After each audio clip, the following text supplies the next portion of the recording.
सकाळच्या नाश्त्याच्या वेळी शिवानीने तिच्या पती सुमितला सांगितले, थोड्या वेळासाठी पेपर खाली ठेवा, मला तुमच्याशी काही बोलायचं आहे. तर नेहमीप्रमाणे आजही सुमित रागाने म्हणाला, काय, पेपर वाचताना माझे कान बंद होतात का? बोल, काय बोलायचं आहे?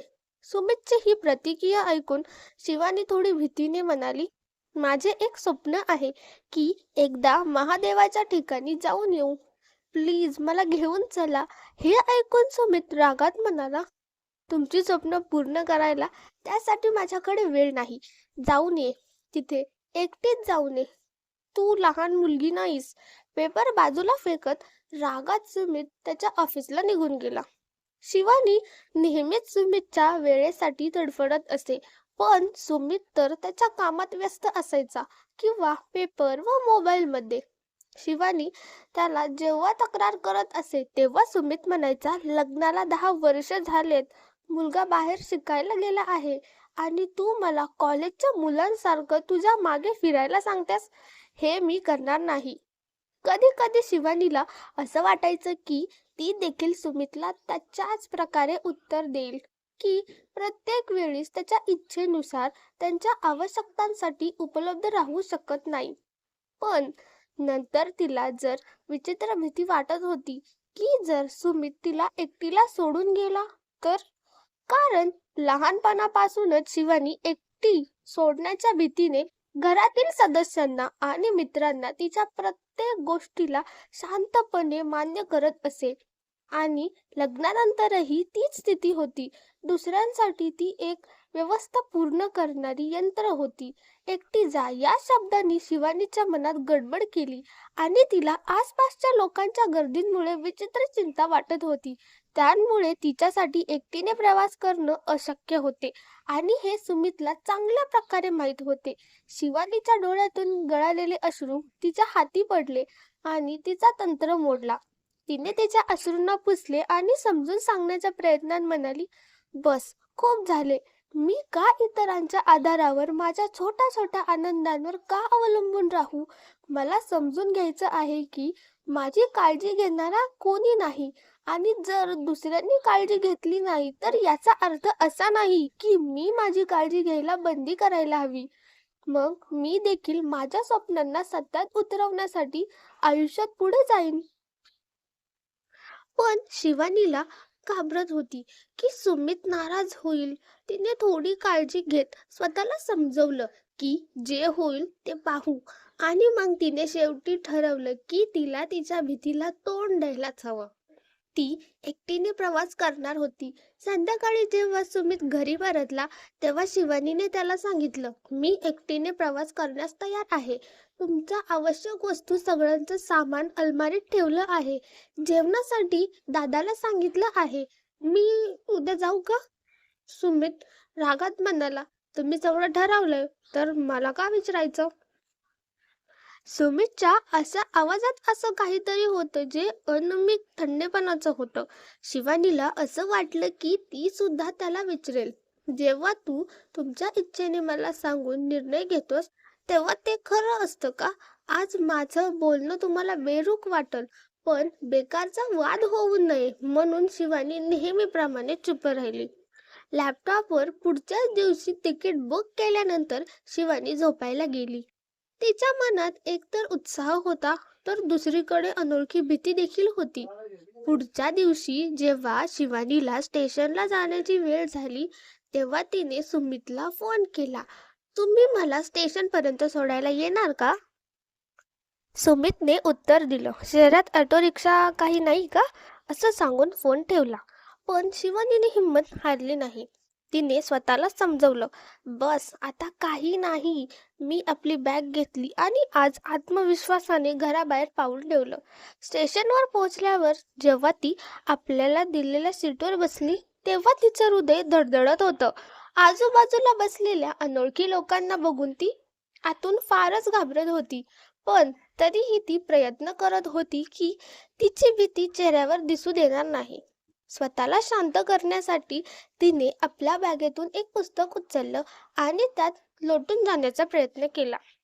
रेल्वे पुढे जात होती आणि अंधार हळूहळू पसरत होता. आपण सोबत आणलेलं जेवण खाल्ल्यानंतर शिवानी आपल्या सीटवर झोपली. पण झोप तिच्या डोळ्यांपासून कोसो दूर होती. विचारात गडलेल्या शिवानीने कसंच रात्री वेळ घालवला. पुढच्या सकाळी जेव्हा ट्रेन तिच्या अंतिम स्थानकावर थांबली, तेव्हा प्लॅटफॉर्मवर पाऊल ठेवताना शिवानीला विश्वासच बसत नव्हता की ती आपल्या स्वप्नांच्या शहरात पोचली आहे. महादेवाच्या जवळ, बनारसमध्ये पाऊल ठेवताच एकटीने प्रवास करण्याचा डर तिच्या मनातून पूर्णपणे निघून गेला. तिने विचार केला, एकदा सुमितला फोन करावा. पण त्याच विचार करून तिने फोन ठेवला आणि म्हणाली, इतकं सर्वांची काळजी घेतली, आता इतरांचं बघू. आता माझ्या वतीने आपले सर्व काम पूर्ण करायचे आहे. तिने तिच्या राहण्यासाठी आधीच एक हॉटेल बुक केले होते. ऑटोवाल्याला हॉटेलचे नाव सांगून ती बनारसच्या गलींमध्ये निघाली. शिवानी आज खूप उत्साही होती. तिच्या जीवनाच्या भीतीपासून मुक्त होऊन आज ती स्वतःला खूप हलकं अनुभवत होती. हॉटेलमध्ये पोहोचून फ्रेश होऊन शिवानी सर्वप्रथम काशी विश्वनाथ मंदिरात महादेवाचे दर्शन घेण्यासाठी निघाली. जेव्हा ती महादेवासमोर पोहोचली, तेव्हा तिच्या डोळ्यातून अश्रूंची धारा वाहू लागली. तिला विश्वासच बसत नव्हता की जिने नेहमी स्वप्नात पाहिलं होतं तो महादेव आज तिच्या समोर उभा होता. दर्शन घेऊन गंगा घाटावर फिरत असताना शिवानीला अनेक छोटी मोठी दुकानं दिसली. तेव्हा तिचं लक्ष एका कोपऱ्यात बसलेल्या एका वृद्ध महिलेवर गेलं. ती चुड्या विकत होती. शिवानी तिच्याजवळ गेली आणि चुड्या पाहू लागली. चुड्या पाहत असताना तिच्या मनात विचार चालूच होते. आणि दरम्यान वृद्ध महिलेने विचारलं, काय झालं पोरी, असं का बघत आहेस? शिवानी घाबरत म्हणाली, नाही नाही अम्मा, काही नाही, बस असंच बघत होते. तर त्या वृद्ध महिलेने उत्तर दिलं, अच्छा, अम्मा ही अम्मा असते आणि घाबरतेच देखील. सांग काय आहे, काही अडचण आहे का? शिवानी म्हणाली, नाही अम्मा, मी विचार करत होते की तुमच्यासारख्या वयस्कर महिलेला अजून काम करावं का? त्यावर वृद्ध महिला हसत म्हणाली, बस इतकीच गोष्ट आहे काय बरी? आज पहिल्यांदा कोणीतरी माझ्या आयुष्यातील गोष्टी जाणून घेण्याचा प्रयत्न केला आहे. तर ऐक, सगळी जिंदगी मी माझ्या कुटुंबावर केली, की जी बहुतेक स्त्रिया करतात. आणि जेव्हा मुलं मोठी झाली, त्यांची आपलीच दुनिया सुरू झाली आणि पतीला सुरुवातीपासूनच माझ्या कामात विशेष रस नव्हता. त्यामुळे मी विचार केला, काहीही न करता बसून वेळ घालवून स्वतःला विकारात तुडवण्यापेक्षा काहीतरी काम करावं. चुड्यांचा मला नेहमीच शौक होता आणि जो काही थोडेफार पैसे जमले आहेत, त्यातून छोटीशी मी दुकान सजवली.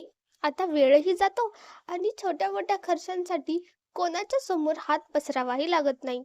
वृद्ध महिला चुड्या शिवानीच्या हातात घालून म्हणाली, हे घेत जा पोरी. शिवानीने विचारलं, अम्मा, तुम्हाला भीती नाही वाटली का की तुमचं कुटुंब नाराज होईल किंवा तुमचं दुकान बंद पडल्यास काय होईल?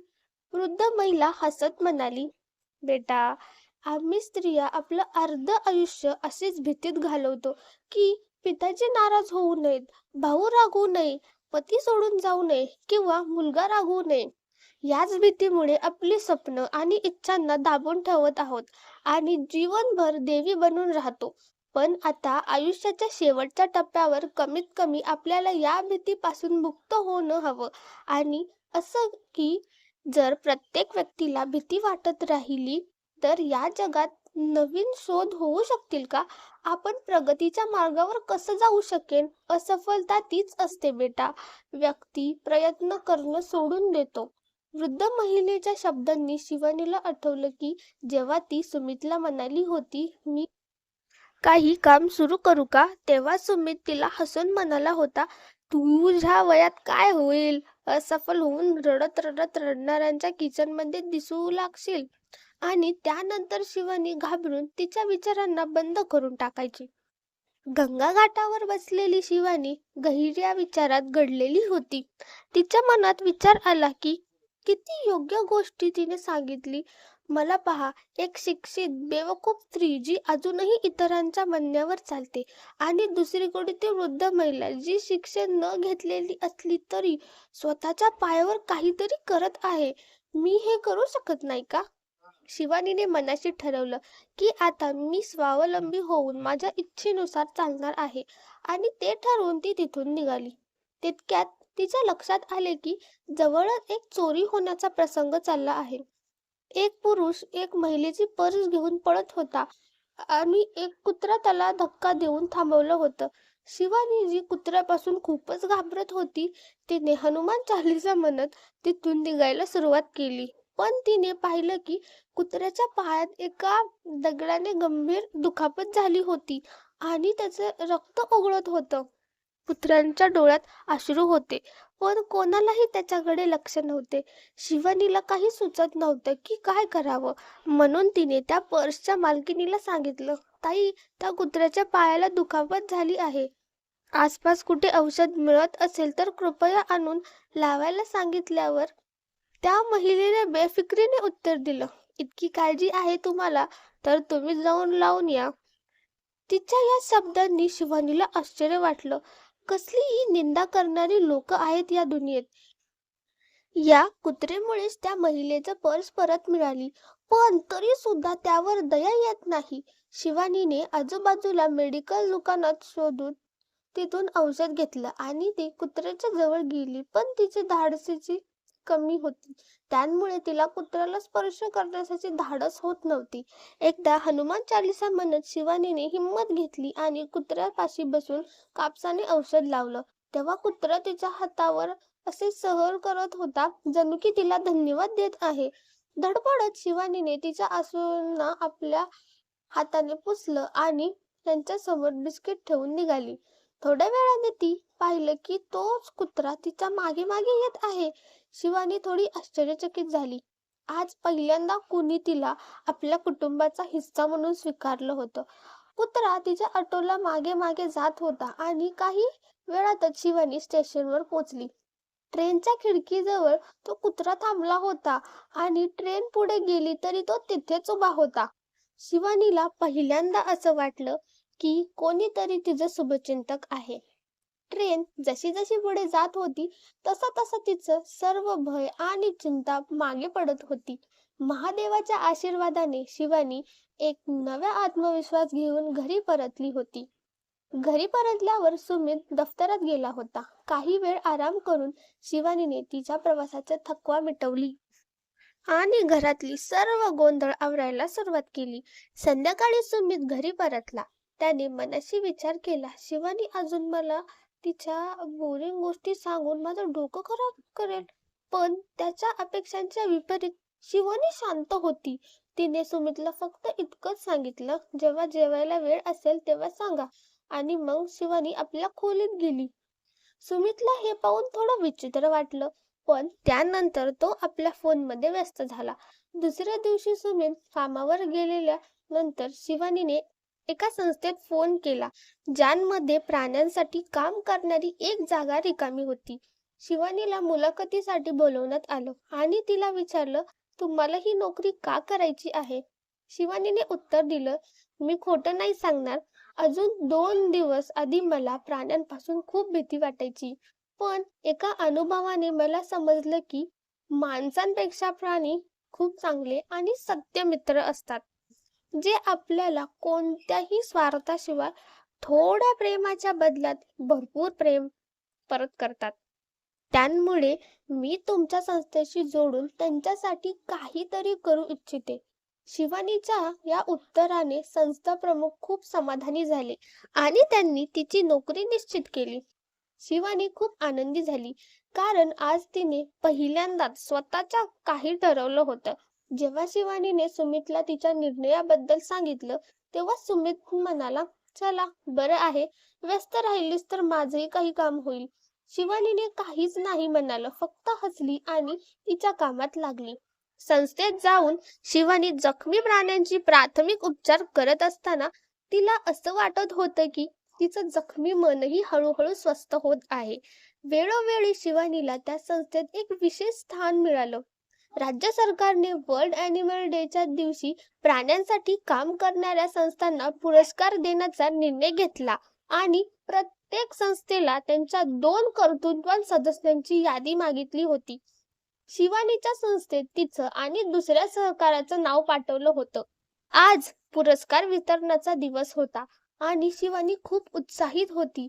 एकदा तिच्या मनात आलं की सुमितला कार्यक्रमात घेऊन जावं.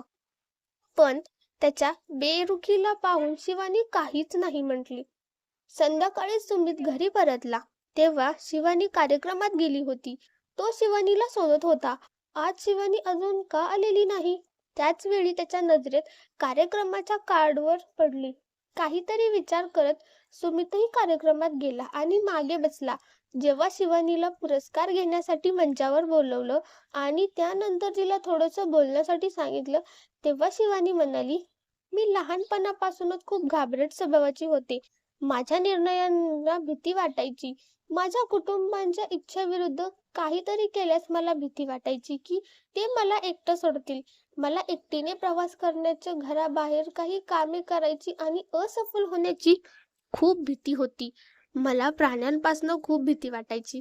पण माझ्या महादेवाने मला एक स्वप्न दाखवलं आणि त्या स्वप्नांच्या आधारावर माझ्या पतीच्या सांगण्यावरून मी पहिल्यांदा एकटी बनारसच्या प्रवासावर निघाले. आणि त्या प्रवासात एक एक करून मी सर्व भीतीपासून मुक्त होऊन गेले. बनारस, मुक्ती आणि प्रेमाचं शहरने मला शिकवलं की खरा एकटा तोच असतो जो स्वतःचा हात धरू शकत नाही, जो आपल्याच स्वप्नांसाठी जगू शकत नाही, जो स्वतःचाच हात धरू शकत नाही, जो आपल्या स्वप्नांसाठी, आपल्या आनंदासाठी लढू शकत नाही, जो स्वतःला प्रेम करू शकत नाही, तो दुसऱ्याला कधीही आनंद देऊ शकत नाही. आणि सर्वात मोठं म्हणजे मी जे शिकले ते म्हणजे आपण माणूस होऊन प्रेम आणि मैत्रीचा अनुभव नाकारू शकतो, पण प्राणी असं कधीच करू शकत नाहीत. जेव्हा मी माझा हात धरून जीवनाच्या नवीन प्रवासावर निघाले, तेव्हा मी जसा एकटेपणा भासवत होते तसाच काहीच अबाधित नाही. मला आता काही रिकामपणाची किंवा भीतीची भावना नाही की लोक मला सोडून जातील, कारण मी आता स्वतःची साथ देणं शिकले आहे. असफलतेचा पार करत, लोकांच्या हसण्याचा हसून सन्मान करत आणि माझ्या स्वप्नांसाठी जगत मी शिकले आहे. माझ्या हातात पुरस्कार होता, भीतीपुढे विजय आहे, असं म्हणत शिवानी स्टेजवरून उतरली. शिवानीची गोष्ट ऐकून जिथे सर्व लोक टाळ्या वाजवत होते, तिथे सुमितच्या डोळ्यात आज पहिल्यांदा पश्चातापाचे अश्रू होते. जेव्हा शिवानी घरासाठी निघाली तेव्हा सुमित मागून तिचा हात धरला. शिवानीने चुकून मागे वळून पाहिलं आणि तिला सुमितला पाहून विश्वास बसला नाही. ती शांतपणे सुमित सोबत गाडीत बसली. रस्त्याच्या प्रवासात त्यांच्यात एकही शब्द निघाला नाही. घरी पोहोचल्यावर सुमितने शिवानीला सांगितलं, तुला नेहमीच मला बोलायचं होतं, पण आज मला तुझ्याशी बोलायचं आहे. हे ऐकून शिवानी आश्चर्य सुमितकडे पाहिलं, जणू ती त्याला नवीन पद्धतीने ओळखण्याचा प्रयत्न करत होती. सुमित म्हणाला, शिवानी, मला कधीच कळलं नाही की माझ्या वागणुकीमुळे तुला किती दुःख होईल. माझ्यासोबत असताना मी तुला एकटं केलं. त्या सर्व गोष्टींसाठी, त्या त्रासासाठी मी कितीही माफी मागितली तरी काही उपयोग होणार नाही. पण मला आनंद आहे की तू तुझ्या आनंदाला शोधायला आणि त्यात जगायला शिकली आहेस. फक्त एवढंच म्हणायचं आहे की तू एकटी चालायला शिकलीस, पण तुझा हा नालायक पती अजूनही तुझ्या प्रत्येक पावलावर तुला सहकार्याचा भुका आहे. हे सोडून कधीही जाऊ नको. तुझे हे पती वचन देतो की तो तुझ्या प्रत्येक पावलावर तुझ्या सोबत राहील. फक्त तुझ्या व्यस्त जीवनात तू आमच्यासाठी थोडा वेळ काढा. सुमितची गोष्ट ऐकून आज पहिल्यांदा शिवानी हसली होती. आज तिचं हसू खोटं नव्हतं. तिने सुमितला म्हटलं, तर ठीक आहे, मी लवकर चहा बनवून आणते आणि आपल्या बनारसच्या माझ्या नवीन जीवनाच्या प्रवासाची गोष्ट सांगते. ऐकलं ना? नक्कीच ऐकणार. असं म्हणत सुमितही हसला. जेव्हा शिवानी चहा घेऊन आली तेव्हा सुमित नेहमीप्रमाणे फोन पाहत होता. पण आज शिवानीला पाहिल्यावर त्याने आपला फोन बंद करून एकीकडे ठेवला. हे पाहून शिवानी हसून हसून त्याला खीर खाऊ घालून हसली. सुमितने तिच्या हसण्यात सामील होत हसले. बनारसने मिळालेल्या त्या बुद्धीच्या महिलेच्या मनात प्रणाम करत शिवानी झोपताना विचार करत होती की खरंच जेव्हा आपण स्वतःला प्रेम करायला, स्वतःची कदर करायला शिकतो तेव्हा हा जगही आपली कदर करतो. आज शिवानीने ही कहावत स्वतःच्या जीवनात खरी होत पाहिली होती. तर मित्रांनो, तुम्हाला ही गोष्ट कशी वाटली? कृपया कमेंट करून सांगा. आणि जर गोष्ट आवडली असेल तर कृपया व्हिडिओला लाईक करा आणि शेअर करा. आणि आमच्या चॅनलला सबस्क्राईब करा. Thanks for watching.